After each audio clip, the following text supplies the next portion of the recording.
According to Co-Star Astrology, the ascendant sign is the mask that you present to people. It can be seen in your personal style and how you come off to people when you first meet. Some say it becomes less relevant as you get older, and that ascendant signs themselves change every 2 hours. Now, your ascendant sign will always be your ascendant sign, but somebody born 2 hours before you and 2 hours after you, even on the same day, will have different ascendants. Because of the Earth turning and different constellations rising every 2 hours, 24 hours, 12 constellations, 2 hour gaps. But that being the case, if the one that you believe is yours doesn't make sense for you, it might be worth actually finding out the exact time that you were born, so that you can better tweak that, because it's not going to be from 8 to 10 exactly. It might be 7:56 to 9:54. It might be a little bit of wibbly wobbly variation,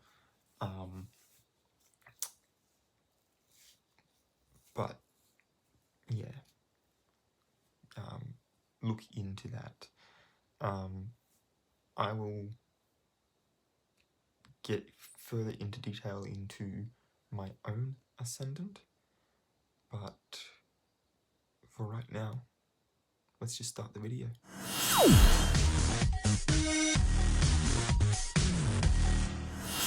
What's up, guys? Welcome back to the channel, and as always, links will be in the description down below, but we are going to be looking at Cosmopolitan and Allure to sort of get a general idea of the sorts of effects that ascendants have,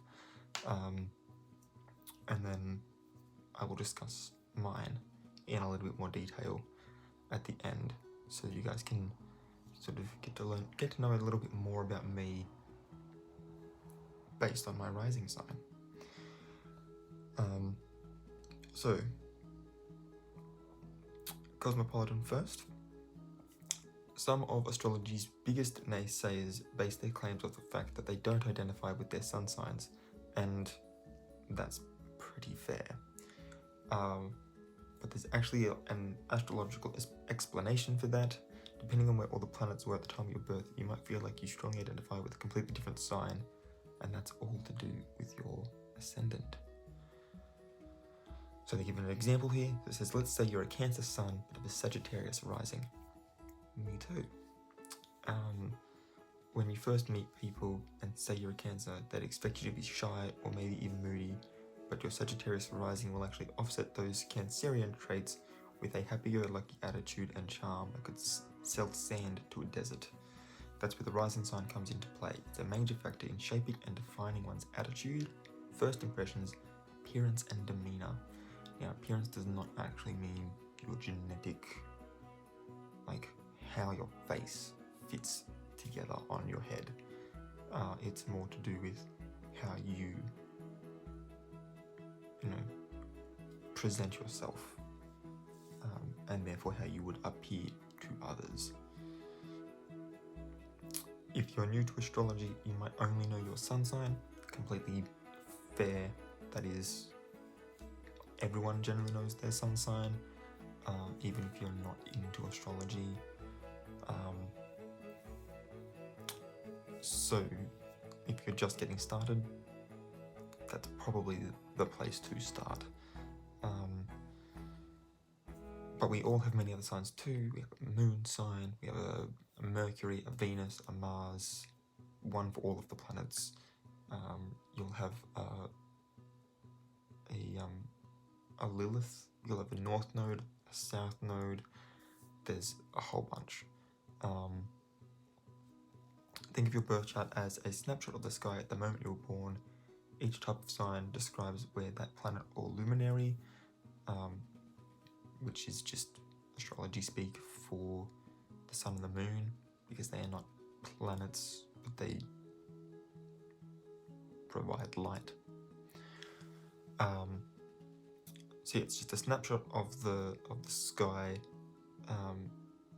that was made when you were born. And then there's your rising sign, which is called your ascendant. This one describes which zodiac sign was ascending the eastern horizon at the moment of your birth. As I mentioned in the intro, some astrologers refer to it as a mask that people wear. So your rising sign determines the way others see you and what you expect from the world around you. Some astrologers refer to the rising sign as a mask that you wear. It can shed light on the first impressions you make, as well as your initial reactions and responses to various situations. Some suggest that you read both your sun and rising sign horoscopes in order to get a better picture of what's ahead of you. So if you were like me, you would be reading Libra for sun sign and Sagittarius for rising sign.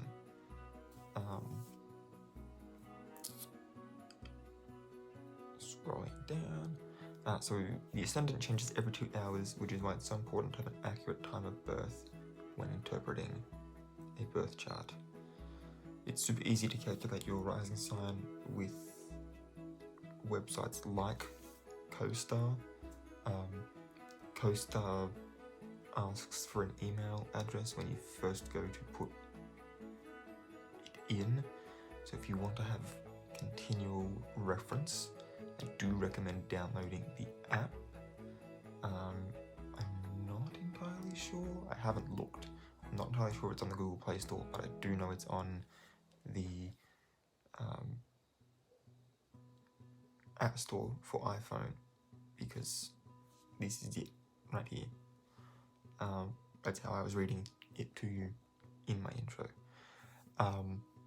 So I'll definitely leave at least the iPhone link. I'll see if I can find a Google Play link.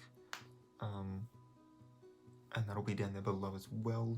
So depending on what device you're watching this on, you have access to be able to download that app so you can continually access your birth chart for quick reference. But in apps like that and websites like astro.com,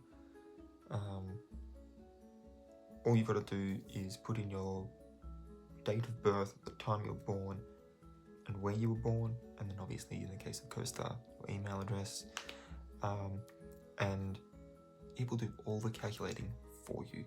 It will rewind time to take an accurate picture of the sky the moment of your birth, allowing you to learn what your rising sign is, as well as every other one.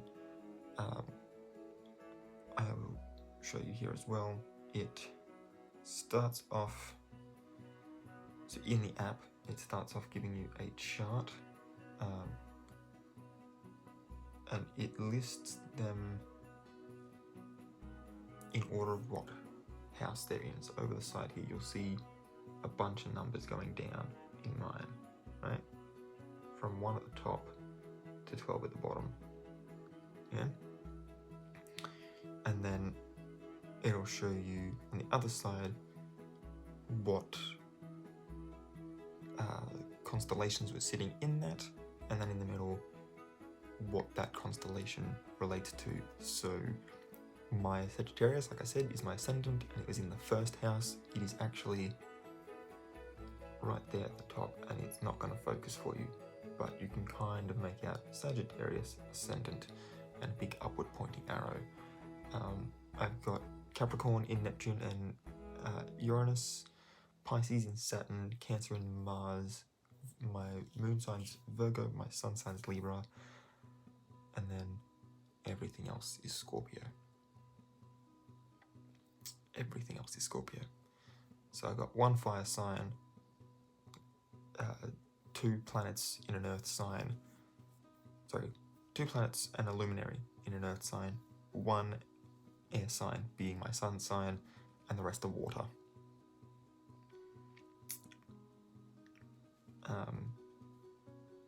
And so, yeah, and you can also, if you want to feel extra special and want to show off, you can, when it wants to load, you can also bring up the circle. You can only see sort of 2 major lines, but if I bring that in closer, you can start to see that there's other fainter lines going around. And you can see around the outside where all of my planets were and how close they were to each other, and the fact that there's absolutely nothing in the latter half of Pisces, Aries, Taurus, Gemini, or the former half of Cancer. Big old gap. But yeah, you can, and this allows you to sort of understand how this map works and how to read it by being able to relate it back to your table. Anyway, enough of plugging an app that isn't sponsoring me.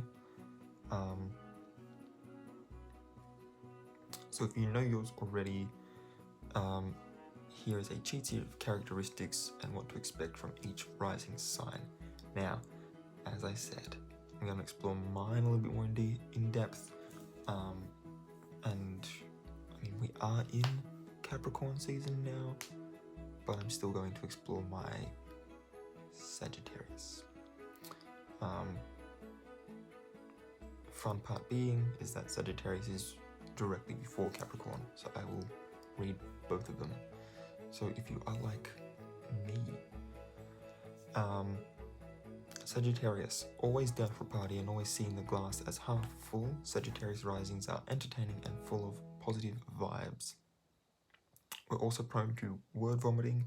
Bluntness is an extreme and unavoidable trait, and sometimes what we think is kind honesty can be taken very personally. And if that last thing hasn't cost me a lot of friendships over the years, I don't know what has.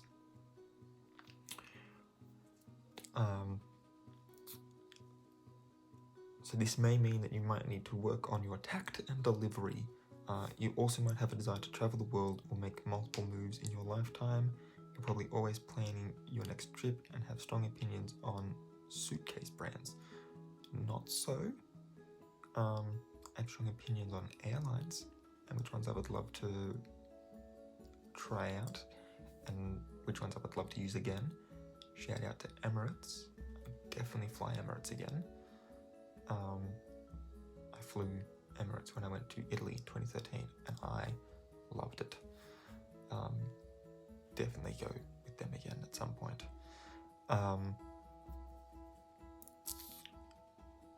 And then the multiple moves in my lifetime, that was my entire childhood, and it's kind of made me not want to stay in one place for too long, which combined with my dream job of being a movie director kind of fits in perfectly, because if I'm able to do that successfully at a high enough level, I can buy a place in one location and establish a stable foundation for my family, going forward.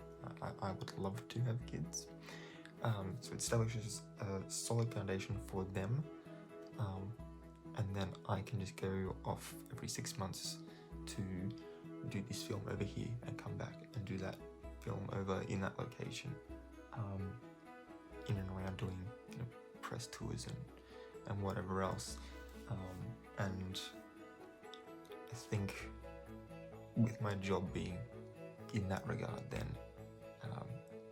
my dream job being so heavily travel involved sort of satisfies that need. And who knows, I may develop strong opinions on suitcase brands. I kind of just go with whatever I can fit the most of my stuff in while staying under limit. So lighter suitcases, the lighter and more durable the suitcase is, the better, is my current opinion. Besides traveling, knowledge and learning never grow old. No, they do not. I love to learn new things. I really do. Languages in particular. I can read Greek. My pronunciation probably still needs some work. And maybe taking a class or two probably wouldn't hurt either. I'm learning Irish on Duolingo. And I'd love to learn Japanese as well. I think an ultra flex, being kind of nerd I am, I think an ultra flex would be being able to put on the Japanese audio version of an anime without needing subtitles and still being able to understand everything characters are saying. I think that'd be a cool flex to have as a not natively not native Japanese speaker. So yes, I am indeed a student of the world, always studying a new language or watching a new docuseries. Right here, a language. There you go. It's because I'm a Sagittarius rising. But then I also love learning about, obviously Greek mythology is to me top tier, but the mythologies of like the Celts and the Egyptians and the Norse and Japanese, like the Shinto gods and the kamis, I find very fascinating as well. Aztecs and the Mayans, those sorts of things. I think mythology is really cool as well, and there's a lot to be said for the human story within what various mythologies believed, as well as looking at what the various mythologies had in common, which is always a mind trip when there's two cultures that never met and never discussed anything with each other, and they still both built pyramids and believed in a great flood, or had eerily similar roles for their deities, those sorts of things. It's a mind bender. Now, since we're in Capricorn season, if you are a Capricorn rising, you might come off as a snooze initially, but that's just because you're too busy making money moves. Gotta get that cash. Capricorn risings are reserved, responsible, and serious, but once people get to know you, they appreciate your dry, deadpan sense of humor. You're big on tradition, rules, and structure, and you were most likely the responsible kid at high school parties. Which isn't to say you were, bringing the party down. You could have been the life of the party, but you also knew what your limits were and when it was time to shut that stuff down.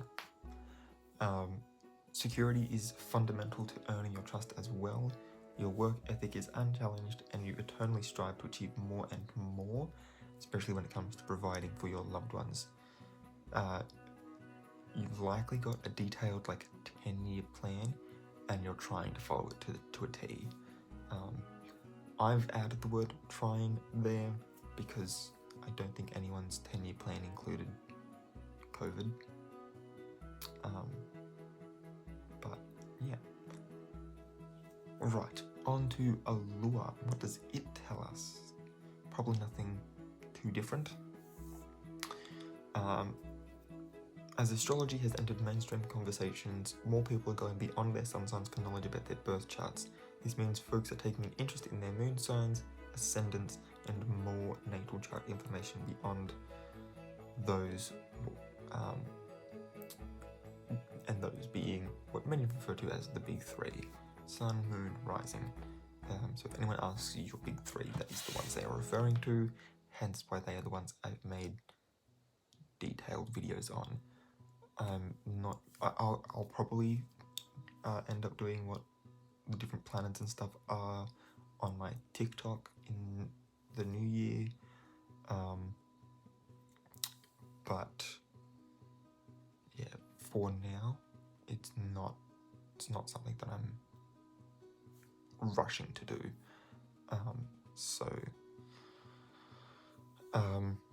But even some who are aware of their rising signs may not know exactly what it means for them.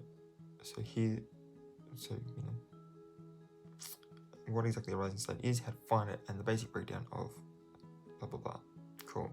So the sun spends about 30 days in each sign, and the moon spends roughly 2.5 days in each sign.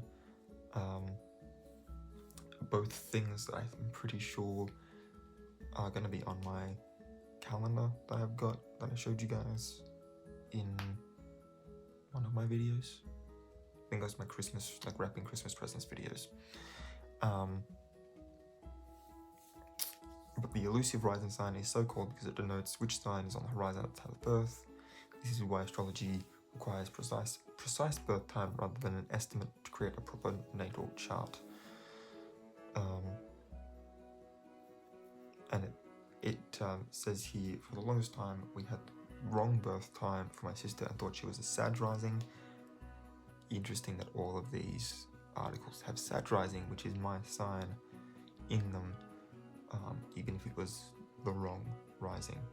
And she's actually a Pisces rising, it says. So that makes much more sense. So the big three essentially comes to, and this helps explain the mask idea behind a rising sign. But if you go into and this is, like I said, about mythology and how weird it is that these things line up, because the astrology we're looking at is, generally speaking, something that was developed in ancient Greece. But if you look at Japan, they had everybody has 3 faces. There's your outward worldly one, there's your your personal sort of family and friends inner circle one, and then there's your private one that only you see.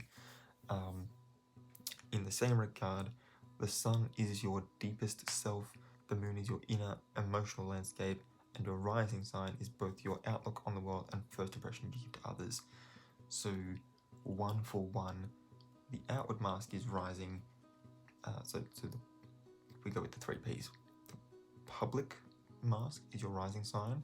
Your personal mask is your moon sign, and then your private mask is your sun sign. Hence why the big 3 are the big 3, because they relate directly to this other philosophy from a completely different culture. So out of first meeting, job interview, or party, people will perceive you as your rising sign. As they get to know you better, they come to see the rest of your chart. This can happen at different paces depending on the relationship.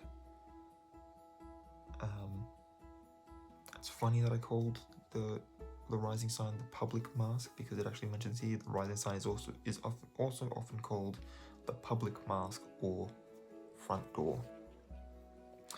This type of sign is often called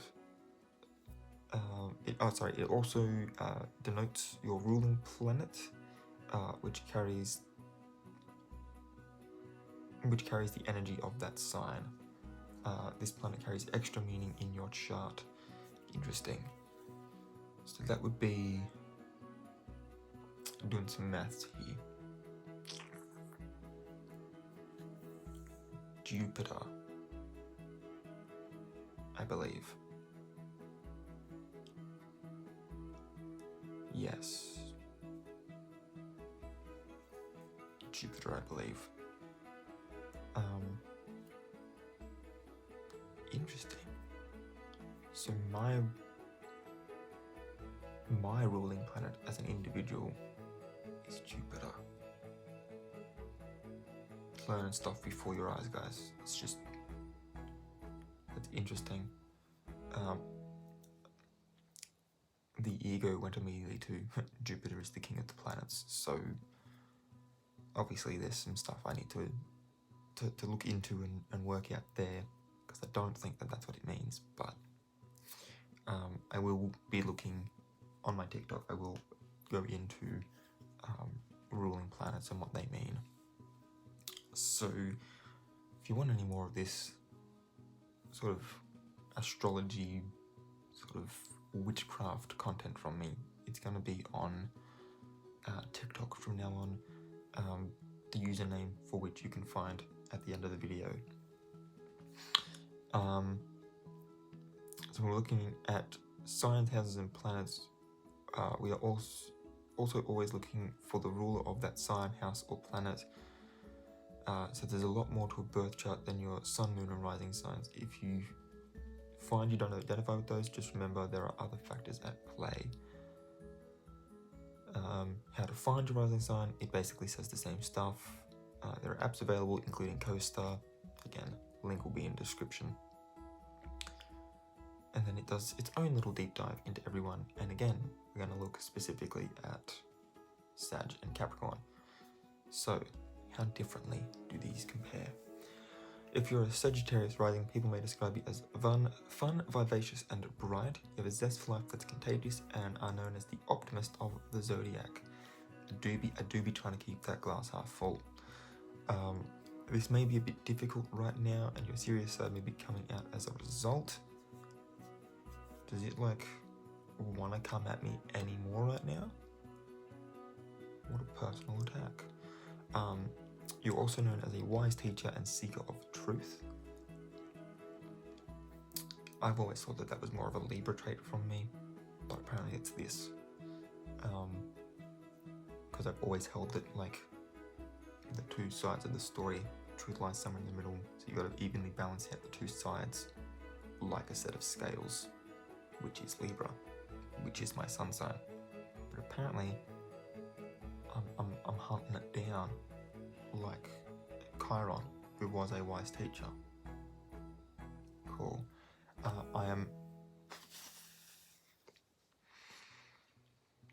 Yep. I am outspoken, opinionated, and say what other people aren't saying. I can often be quite blunt, and sometimes it backfires. Quite often it backfires, if we're being completely honest. And yeah, no, if I have... It's weird. Being a Libra, I don't make many decisions. Like big decisions, sure. Minor ones, things like, what do I want to eat for dinner? I couldn't care. If I feel like something and that's what I want, I will have that. I will go out of my way to have it. But if I'm just like, food, give me something to eat, I don't particularly care because of the indecisiveness of Libra. But when it comes to things like how I think society should function, bet your ass I've got some opinions, and I will stand up for those opinions. Even to,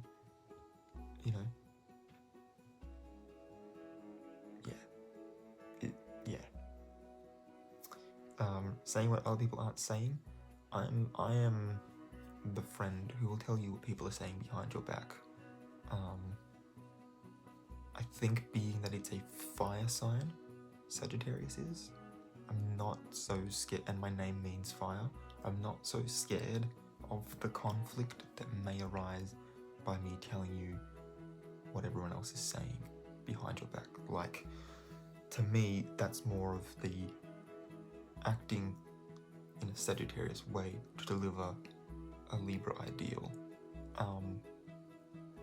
of, it is your right to know. It is only fair that you know what people are saying about you, so that you can either work on yourself or know what the whole situation, so that you can go and deal with that however it is you see fit. So I'm more than happy to be the person that gets told they're an idiot and a see you in the NT. But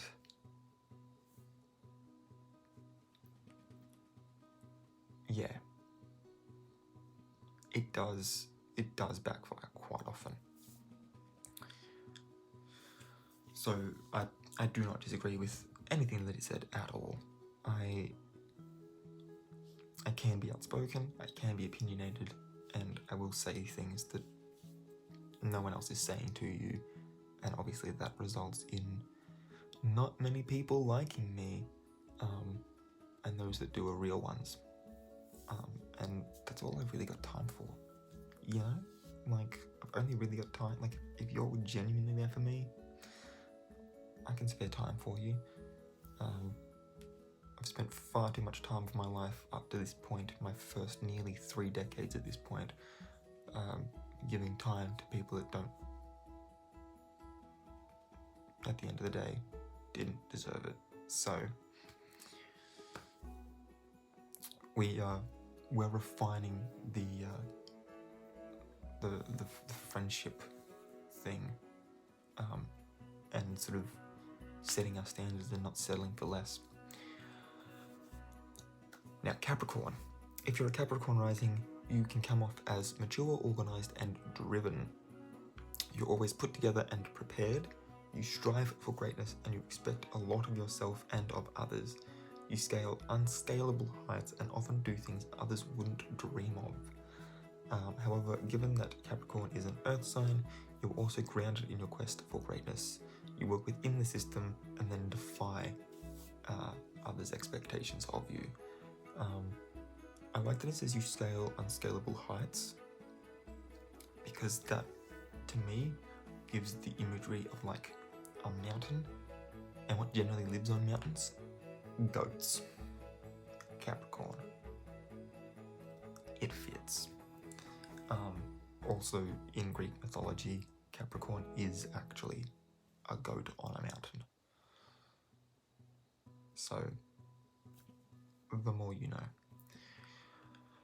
Alright, to finish this off, we're going to look at the modes of the Ascendant and the elements of the Ascendant, just so that you guys can sort of form your own sort of vague ideas for your own personal Ascendant signs, if it wasn't Sagittarius or Capricorn. So, Ascendant cardinal signs, and this is not me, but Aries, Cancer, Libra and Capricorn are cardinal signs. The effect of these signs on the Ascendant is to emphasize initiative, assertiveness, and to some extent, leadership. Fixed signs, so Taurus, Leo, Scorpio, and Aquarius. The effect of these signs on the Ascendant is to emphasize stability and steadiness and commitment. So you guys are very sort of stable, sometimes to the point of stubbornness, being so fixed, but you are generally the person people can lean on and rely on because you are so stable and steady, and your relationship with that person is, you know, at least on your end, a very strong commitment, a very valuable commitment. And then the mutable signs. Gemini, Virgo, Sagittarius, and Pisces. The effect of these signs on the Ascendant is to emphasize adaptability, dexterity, change, and flexibility. Which I always try to be, even if it doesn't always work out in my favor. I do always try to be adaptable and flexible when it comes to, you know, if my plans involve other people. If it's just a plan that I alone can do on my own, we go straight back to the fixed moon sign part, being that my moon sign's a Virgo, and we apply that assertiveness and initiative from my Libra sun sign, and we just go, because I don't need to worry about a public face. It's more about what do I personally want for my private life? Let's go. And usually those sorts of things are also, you know, to do with my own ego and my own emotional state. Like, how can I improve my emotional state while still trying to remain as humble as I can be. I try not to let my ego get in the way too much. Not always to great success, but it's the thought that counts, right? Ascendant fire signs. Aries, Leo, and Sagittarius are noted for their energy, enthusiasm, and optimism. When a fire sign's on the ascendant, the outer manner is friendly, uncritical, and non-hostile, which makes such people good mixers and public relations executives. They typically send out friendly but professionally competent signals which draw a friendly and rather respectful response from others. Aries rising gives out a well-organised, slightly military bearing, which makes them fit for any kind of military or civil service. Leo rising subjects have a dignified and rather formal manner, which inspires confidence, while Sagittarius has a cheerful, pleasant, and rather witty outer manner, which suits all kinds of teaching, training, and public speaking situations. And hopefully that'll relate into being a film director, with the public speaking part probably more than any other. Earth signs in the ascendant. Taurus, Virgo, and Capricorn ascendants are usually considered as calm and stress-resistant individuals. The effect of Earth sign ascendant makes people more material, reserved, and collected. They don't tend to show their emotions and can appear to be cold. This particular effect is manifested to the least extent in Taurus. Each of the Earth signs ascendants are usually thrifty and good with planning things beforehand. Ascendant air signs, so Gemini, Libra, and Aquarius, are noted for their communication skills. When an air sign's on the ascendant, the subject is friendly and sociable, but also independent and somewhat detached. The Gemini riser is constantly busy, fully engaged in a kind of juggling act with at least a dozen activities on the go at one time. The Libra riser occupies themselves with business schemes, which often need the aid of a more earthly partner to make them come to fruition. And the Aquarius riser makes wonderful plans for themselves or others and may even carry some of them out. And then last but not least, our water signs of Cancer, Scorpio, and Pisces, who are noted for their emotion, intuition, and feeling. When a water sign's on the ascendant, the subject will hide their true feelings and have a strong need to protect themselves from the world around them. What you see is often not what you get with water ascendants. In other words, the signals they send out are consciously or unconsciously chosen for effect. Cancerians appear chatty and helpful, and they do well in any situation that requires tact. Scorpio risers may use many different forms of camouflage with people they don't know, one of their favorites being offensiveness and an off-putting manner. And Pisces risers appear soft, gentle, self-sacrificing, and sometimes even helpless, but this is misleading as they will fight strongly for what they think is right. Pisces are also known to be highly emotional and the most intuitive of the 12 signs. And that's it for rising signs. Let me know if any of that tracked for your rising sign in the comments below. Again, links in the description. If you are new here, hit that subscribe button for me, and while you're up there, ring the notification bell as well. It'd be greatly appreciated. It turns on those push notifications so you can be kept up to date when I upload new videos. If you enjoyed this one, please give it a big thumbs up, and until next time guys, keep your heads screwed on.